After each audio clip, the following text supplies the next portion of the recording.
When you're writing a big Java project with lots of classes, you can quickly run into the problem of a cluttered namespace, meaning that you're running out of fresh names for your classes.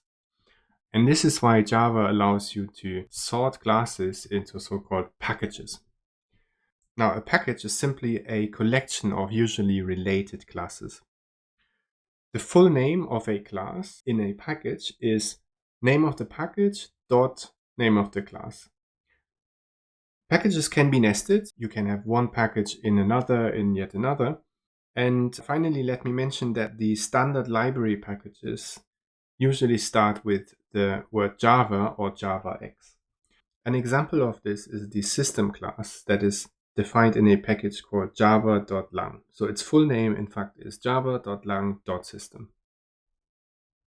You can use the import statement to introduce a class to the current namespace. For example, we've imported the scanner class before. Scanner is actually defined within java.util. So we introduced it to the current namespace using the import statement. And that allows us to refer to the class simply by the name of the class and not by its full name in our source code. Notice that all of this is just convenience. Instead, you can just as well refer to the class by its full name.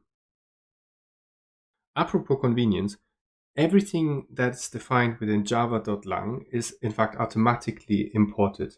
And this is why we could simply refer to system when we're printing out things, system, out println, and so on, instead of writing the full name of the class, which would be java.lang.system.output.println, and so on. So the line below is perfectly valid Java code. It's just very cumbersome. Now, how do you create your own packages? That's actually quite simple. It just takes two steps.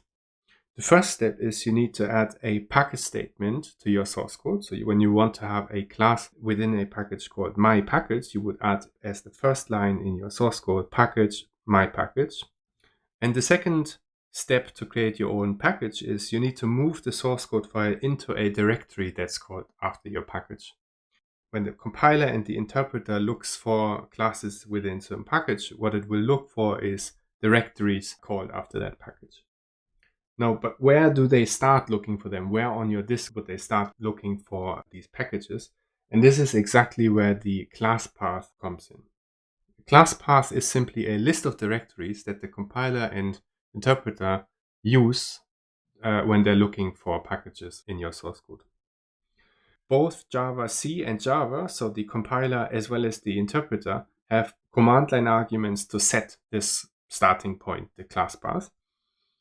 And the current directory is always automatically added to that. So if you don't explicitly give a class path, then you will automatically default to the current directory.